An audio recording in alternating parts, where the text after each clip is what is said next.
What's going on, Sooner Nation? Hope you guys are staying safe with all the ice that's coming down here in Oklahoma. And if you're not in Oklahoma, well, hope the weather's nice where you're at. But today we got to talk some recruiting stuff that's going on along the trail for Oklahoma. Who are some prospects that you should be paying attention to?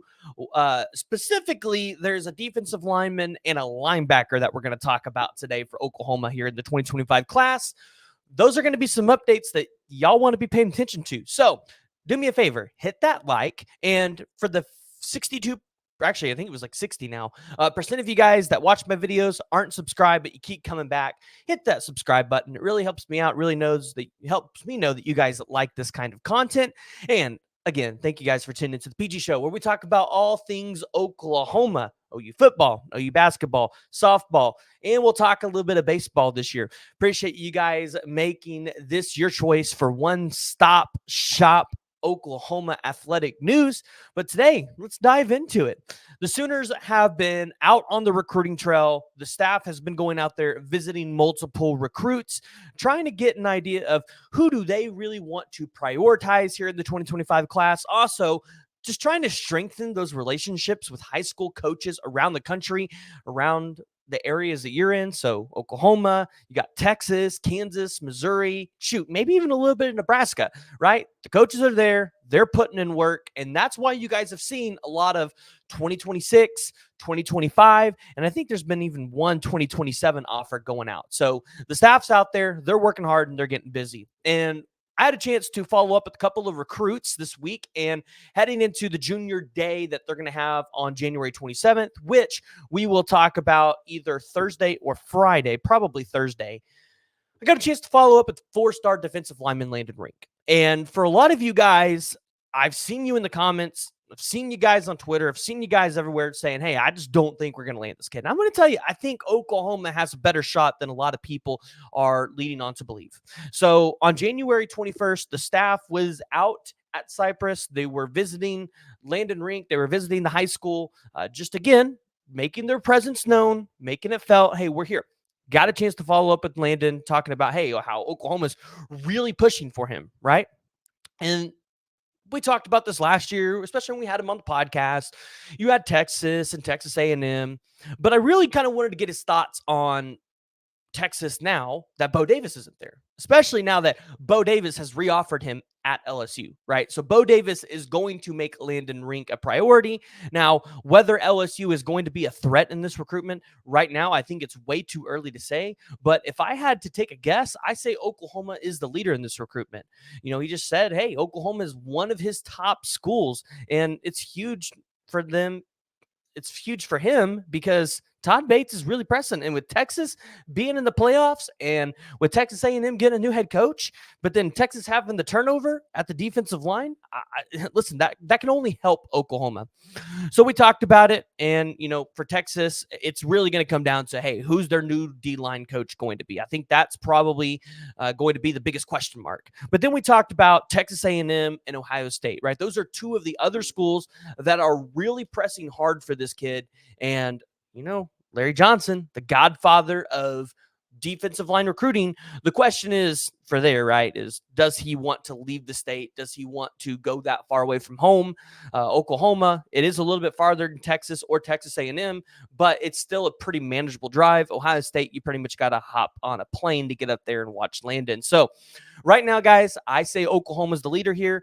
Todd Bates has developed a really great relationships with the Rink family and Landon himself.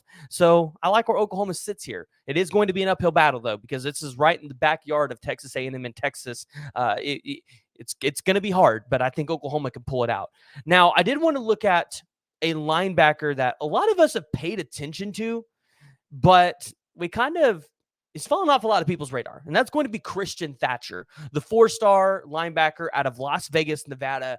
And actually, I hit him up, and if you guys remember when Ted Roof was fired, I said, hey, talk to some recruits, and then you guys tried to tell that, hey, that wasn't talking to nobody. Let me tell you what. So I got a chance to follow up with him recently over the past couple days, right? Say, hey, have you heard from Zach Alley? How's this going into post-Ted Roof era? Because Ted Roof was one of his best relationships, right? And you guys had known, everybody thought this kid was 100% Oklahoma. Right now, I'm leaning a little bit more that this might be swinging out of Oklahoma's favor. You've seen Missouri come in here. Missouri is pressing really hard. USC, he has a good relationship with their new linebackers coach. Originally, I think their new defensive coordinator, who is from UCLA, where he was really had a relationship there. But I had a chance to talk to him a little bit about Missouri and kind of that interaction. And he says, the visit went really well. His mom is from Kansas City. They have a ton of family from that state. And the coaches have made it clear that he is a big, big priority for them. And, kind of asking him about Oklahoma, kind of trying to ask him, hey, where do things sit there? And, right now, he hasn't really heard from the staff since Ted Roof has been relieved of his linebacker and defensive coordinator duties here at Oklahoma. And I'm not saying Oklahoma can't get back in the race and can't get back ahead here.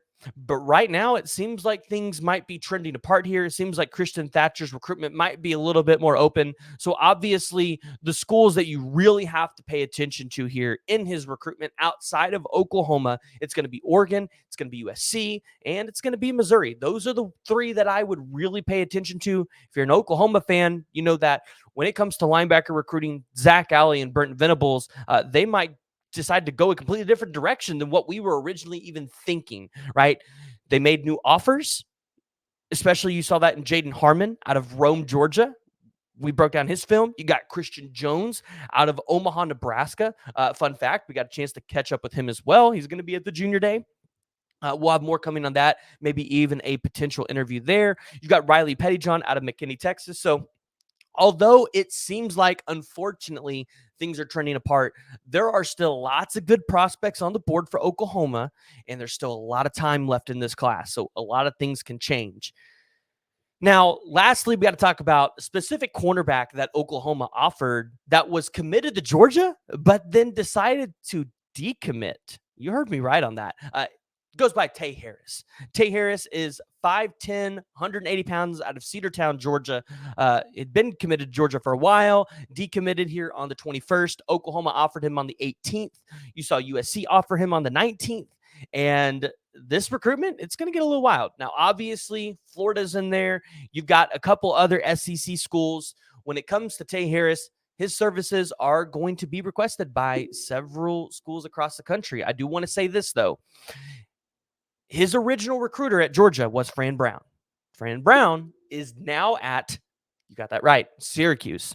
So there's a little bit of a loss of relationship there. You still have Will Muschamp as the secondary recruiter. They've moved Dell McGee in as the primary recruiter, but Oklahoma can make up some ground here if they want to be able to try to go get the talented corner out of Cedartown, Georgia.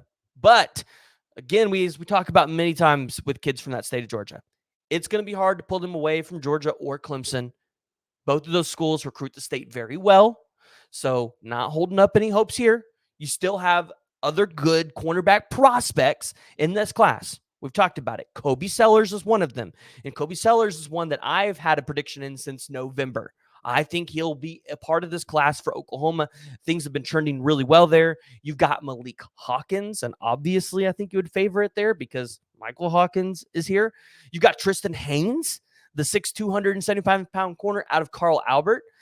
I think a lot of people would favor him to Oklahoma.